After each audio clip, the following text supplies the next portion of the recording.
The first time she saw him, it was not his face that frightened her, but the silence that followed him like a shadow. The air around him felt heavier, as if the world itself held its breath when he passed. People lowered their eyes, conversations died mid-sentence, and even children, usually fearless in their curiosity, clung closer to their parents. He was known as the Beast long before she ever knew his real name, and in that moment, as dusk painted the sky in bruised shades of purple and gray, she understood why the town had decided to fear him instead of trying to understand him. Before this story goes any further, pause for a moment. If you believe in kindness, in second chances, and in the idea that every soul deserves to be seen beyond appearances, take a second to like this video, comment your thoughts, share it with someone who needs hope, and subscribe to the channel. Your support keeps stories like this alive. She had arrived in the town with nothing but a single suitcase and a heart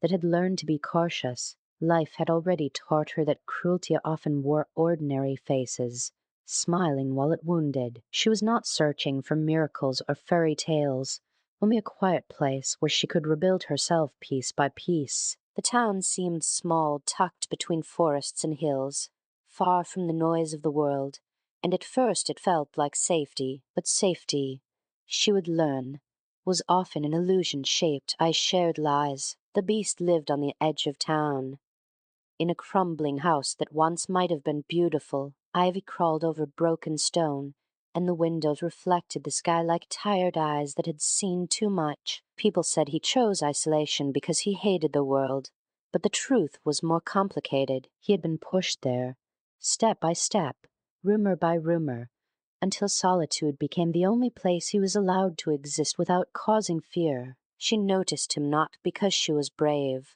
but because she was observant. While others looked away, she looked closer. She saw the way he carried groceries with care, as if afraid of breaking something fragile. She saw how he paused to let animals cross the road, how he fixed a broken fence near the old church when no one was watching. These details were small, almost invisible, but to her they felt loud, like whispers of a story no one wanted to hear. Her own life had been shaped by misunderstanding. She knew what it meant to be reduced to a single version of yourself, to have mistakes or scars define your entire existence. So when she felt curiosity instead of fear, she did not fight it. Curiosity had saved her before. It had pulled her out of grief, out of loneliness, and into new beginnings. This time, it pulled her toward the man everyone else avoided. The town's challenges were not dramatic disasters, but slow, grinding pressures.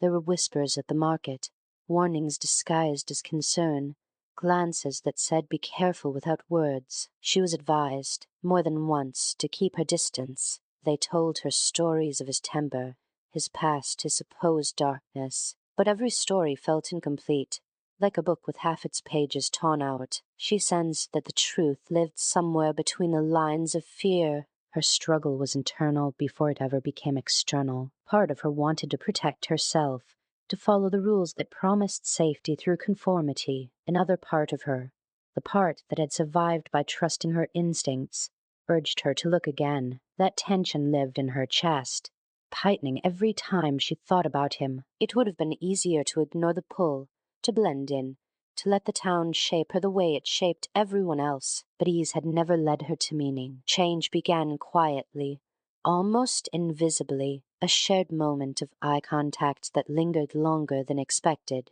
a nod exchanged across a distance. These were not grand gestures, but they mattered. They chipped away at the wall that had been built around him, brick by brick. She realized that walls were not always built to keep others out, but to keep pain in. The Beast, for his part, noticed her too. He noticed because she did not flinch, because her gaze held questions instead of judgment. It unsettled him more than hostility ever had. Hostility was familiar, predictable. This was something else. It was the possibility of being seen, and that possibility frightened him more than being hated. Being seen meant risking disappointment again. His past was heavy with loss and betrayal. Once he had been ordinary, even gentle, but life had pressed him hard, shaping him into something rough around the edges. Each wound had taught him to withdraw, to expect the worst. When the town decided to label him, it felt like confirmation of everything he feared about himself. Accepting the role of the beast was easier than fighting it. As seasons shifted,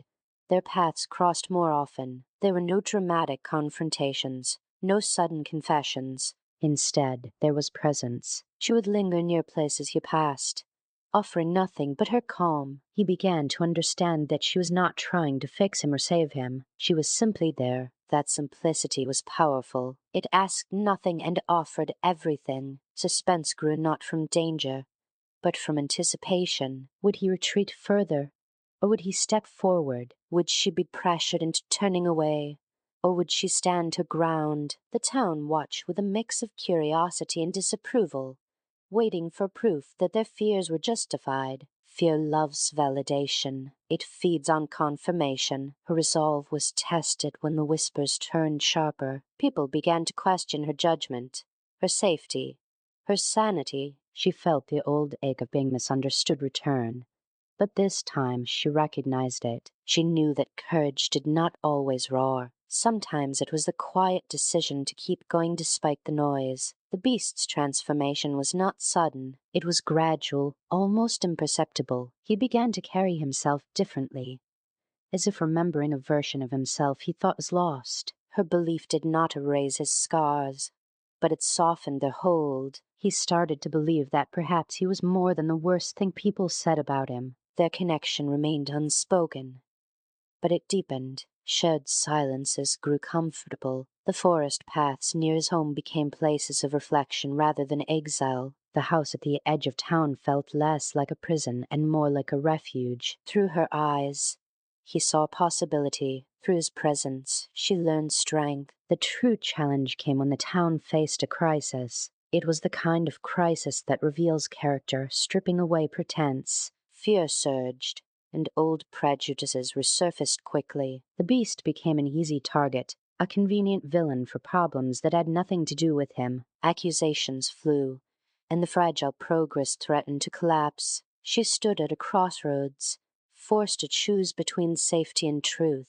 Defending him meant risking her place in the town, risking isolation. But she had learned that belonging built on silence was not worth having. She chose to speak, not with anger, but with honesty. She reminded them of what they had ignored, of the humanity they had denied. Her words did not change everyone, but they changed enough. More importantly, they changed him. For the first time, he saw someone stand beside him publicly, without shame. The weight he had carried alone shifted, becoming lighter. The beast began to fade, not because his past vanished, but because it no longer defined him completely. In the aftermath, the town felt different, not transformed overnight, but altered. Cracks appeared in long-held assumptions. People began to notice the details she had noticed all along. Change, she realized, was contagious when rooted in compassion. As time passed, their bond became a quiet testament to the power of seeing beyond surfaces.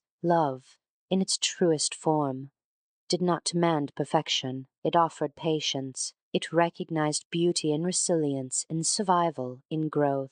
She had not fallen for a beast. She had recognized a man beneath the armor of fear. Now, as the story moves toward its end, if it has touched something deep within you, take a moment to show your support. Like the video, share it with someone who believes in humanity, and subscribe if stories of hope and redemption matter to you. Your engagement helps these messages reach hearts that need them. Before the final moments, here is a special request. Please comment below and share what you believe true beauty really is. Your words might inspire someone who feels unseen today. In the end, she understood that the world often creates beasts out of broken people and then punishes them for surviving. But she also learned that one person, choosing to look closer, can change an entire story. She saw the beauty inside the beast, and by doing so, she reminded him, and everyone watching, that beauty was never about appearance. It was about courage, compassion,